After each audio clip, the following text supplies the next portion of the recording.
Hello everyone and welcome back to another video on the channel, and today we're in a different set. We have a brand new backdrop for my videos here, and so if things sound and look a little bit unfinished, that's probably because it is a little bit unfinished, but we're not here to talk about my backdrop for my videos. We're here to talk about Godzilla x Kong: A New Empire. This movie stars Godzilla and King Kong, along with some random people and Dan Stevens. And the thing that I absolutely love about Godzilla, not just as a character, but as, a character in film in general, is the fact that he can be in a movie that's more of a dramatic take on post-World War II Japan and how that war affected its people, and how Godzilla himself is a metaphor for all these different things as it pertains to Japan in World War II. Or he can have a giant monkey riding his back as he lunges towards other giant kaiju monsters in zero gravity.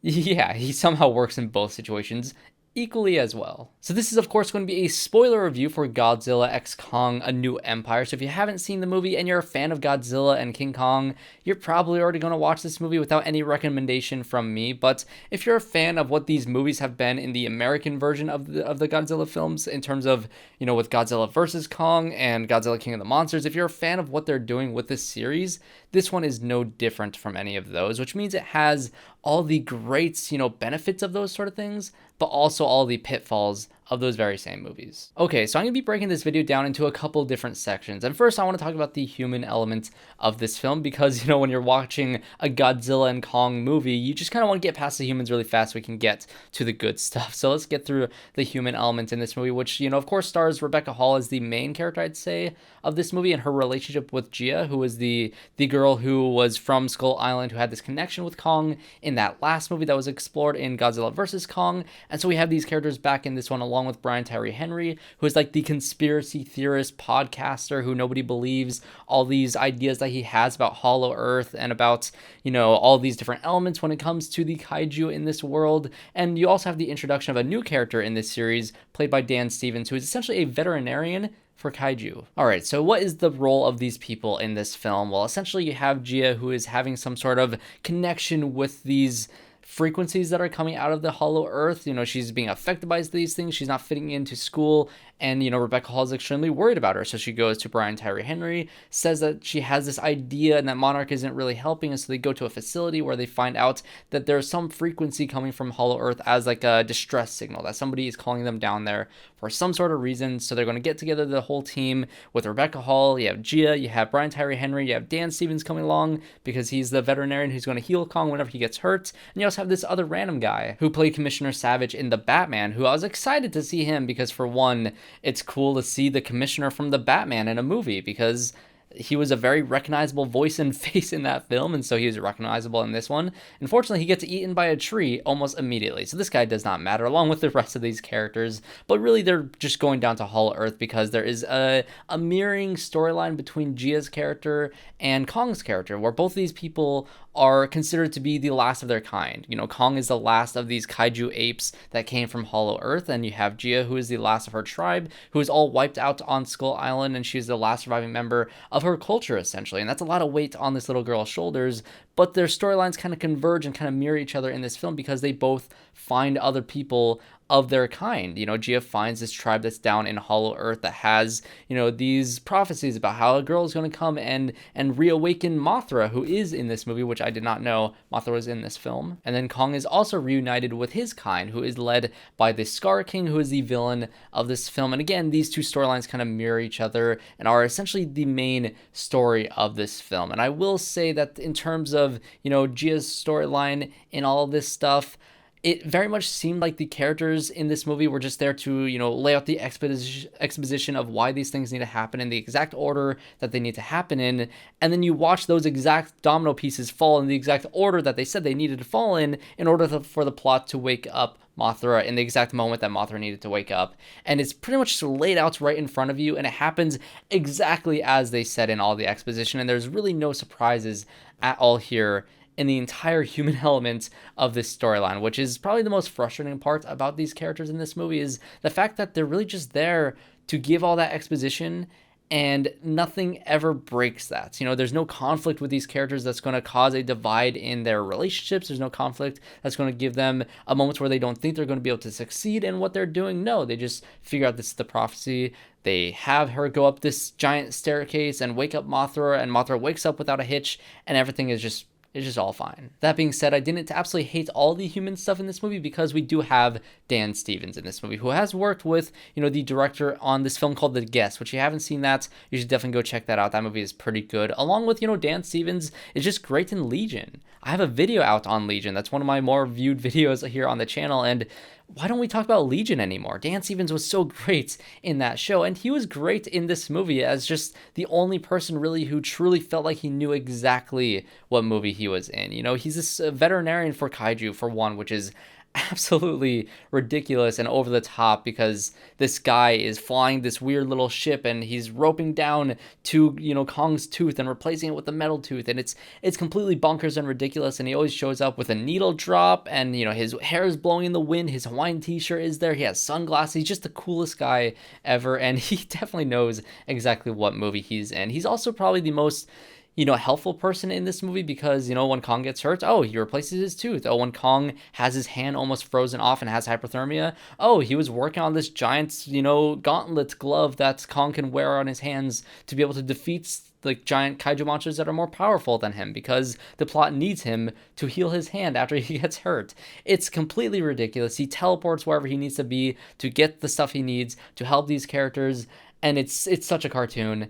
And at least Dan Stevens is having fun in this because if not for Dan Stevens, I don't think I would have had fun with this entire element at all, and I would have just thought it was completely ridiculous and unsalvageable. But at least you have an actor in here that just can bring some life to the character that can be at least a little bit entertaining. And then you have Brian Tyree Henry, who is, the comedic relief once again in this film. And the funny thing is about this character is that his jokes, which he has a lot of jokes in here, are almost never funny. But the fact that they're not funny almost makes them charming, which I guess do with that information what you will. He's in this film, he's trying to make a documentary, and he's just kind of there. He's not as helpful as he was last movie. All right, enough with the humans. Let's just get past all of these elements. Let's get into the stuff that I did enjoy about this movie more so. Or I guess let's get slowly to the stuff that I really liked about this movie. Let's start off with Godzilla first, because if this movie were to be anybody's movie in particular, any one character's movie, it's definitely Kong. This movie has a little bit of Godzilla in it. There's a brief moment at the beginning where he squashes this bug and he goes to, the Coliseum to take a nap, and he's pretty much there taking a nap for a good chunk of the movie before he wakes up and senses something going on in the Hollow Earth that pertains to the things that are happening with Kong and the human storyline. And so he decides, I'm going to go to every nuclear site and I'm going to power up. I'm going to charge and absorb all these nuclear energies from all these different places around the world until he gets to, I think it was Antarctica or somewhere, where he just once again takes another nap. And they just sporadically cut to Godzilla throughout this movie where he's just kind of wandering around, occasionally stepping on a building, absorbing energy, and then he moves on to the next place. And Godzilla really has nothing to do in this film, unfortunately. But once he does get fully powered up and he has, the pink spikes and he's shooting off his, his atomic blast at the other kaiju at the end of this movie, that's all great. I love to see it. But really, the film just didn't have a lot of things to give this character, unfortunately, which was yet another letdown. But if this movie were to have one singular focus, it's definitely the fact that Kong is the focus of this movie, because he actually gets a good amount to do in this film. And I think the most impressive part about this movie, at least the part that exceeded my expectations with this film, is the fact that you get a lot of sequences just watching Kong, do his thing with no lines of dialogue, and you're just watching his body, his body movements, his expressions on his face, the animation done on these characters, where you get to see the emotion just through the visual storytelling of this movie when it comes to Kong, when it comes to the Skar King, when it comes to these other apes that are in this place, along with the other smaller ape that you get to see in the trailer of this movie that is kind of taken under Kong's wing and is kind of being mentored by him throughout this entire movie, because this entire society of all these other apes are under the rule of the Skar King, and he's a tough ruler, and he's very evil, and he has plans to destroy the world or whatever. His motivations weren't really clear because he couldn't exactly talk. But either way, I think that they handled the emotions of these characters in a decent way, where it proved that you don't need the human element in these movies to be successful, because you have these characters that are interesting on their own. I think Adam Wingard as a director has enough of a handle on this sort of storytelling to be able to pull off a storyline with no humans whatsoever. And I actually did like the Skar King quite a bit. I think the moment in this movie where I kind of like woke up and just got up on my seat and was like, okay, now the movie is starting, was the first encounter with the Skar King. Because again, it's all visual storytelling. It's introducing us to this villain character in this movie who has this arrogance to him, the way he moves around in this overconfident way where he is, he thinks he's so cool, and he is so cool, and he has this confidence to him, and he has this presence to this character that is intimidating and is cocky and is arrogant in the ways of his facial expressions and his animation of what they do with this character that's made him an engaging villain of the story. Again, I don't really know his motivations, but this entire duel that he has with Kong at the midpoint of this movie, where he essentially just kicks the crap out of Kong at this point in the film, was a great sequence. And he also has this other kaiju dragon, this ice dragon that is very reminiscent of, this dragon in How to Train Your Dragon 2 that shoots out all these ice spikes, and it really reminded me of that sort of thing. And also reminded me a lot of Ghostbusters Frozen Empire, which just came out last week as well, which two movies that both threaten the next ice age that will destroy humanity in a row, like 2 weekends back to back in a row in the month of March. It's kind of strange, but they both work, I guess, in their own ways, because of course this movie's going to have an evil version of King Kong for Kong to fight, and an evil version of Godzilla for Godzilla to fight at the end of this film. And I didn't see the trailers that's, had this character in it. I had no clue that there was this other ice dragon character in this movie, but I think I saw some footage that he actually was in some of the marketing. But I thought that character was kind of cool as well. But it really was the third act of this film that entirely saved it for me, because again, a lot of the human stuff I really just didn't care about. But once, Kong got his gauntlets, which was definitely just a ploy to sell more toys, that's the only reason why I think they had it in this film, because it made no sense why it existed in the first place, and it felt very convenient. But you know what? You're going to be able to sell a God or a Kong figure with a gauntlet now. So there you go. You have your toy sales. Check off that box in this movie. But once you get Kong with that gauntlet and he goes up to try to recruit Godzilla, and they have a little fight over in Egypt, which was a great fight, by the way. It was really intense. It was actually kind of funny the way Kong was like, no, just stay there.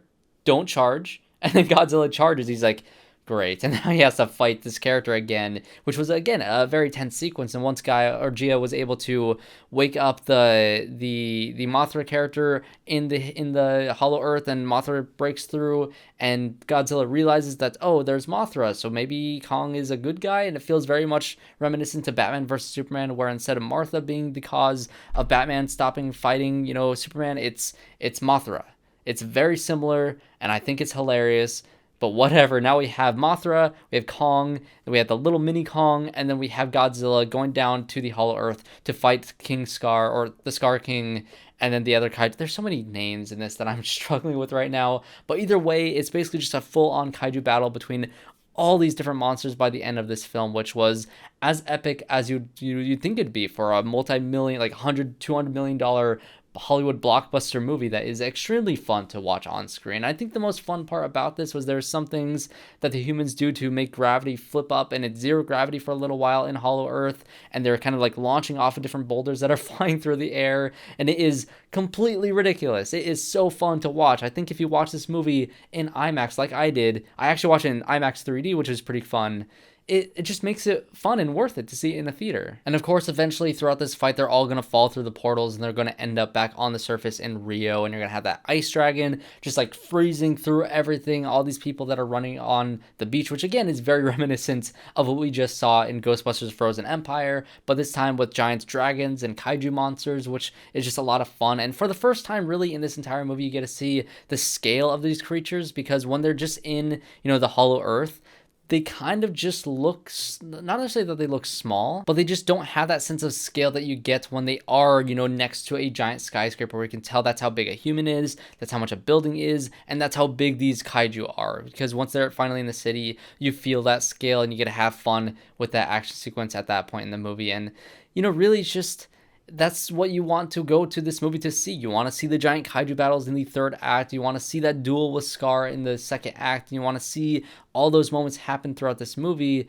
And it just took a long time to get there, which is unfortunate. But once you do get there, I do think it is worth it. If you're a fan of Godzilla, if you're a fan of King Kong, and if you're a fan of this monsterverse as it exists in this current fashion. And of course, I loved Godzilla Minus One so much more than this movie. This movie is honestly, it's not great. It's dumb fun. It's popcorn movie fun where you can just go in and have a blast and laugh at the movie and laugh at how illogical it is and how dumb it is.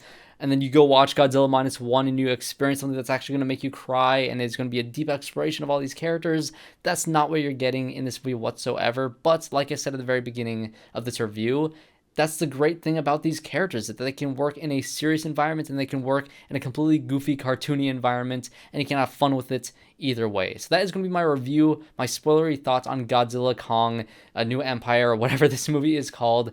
I definitely want to hear what you guys thought of this movie in the comments down below, so let me know if you loved it, if you hated it, if you think it's as ridiculous as I thought it was, or if you had fun with it in general. Let me know in the comment section down below. And of course, if you did enjoy this review, make sure you guys subscribe to the channel to see more reviews just like this one. Leave a like, subscribe, comment down below, and I hope to see you all in my next one.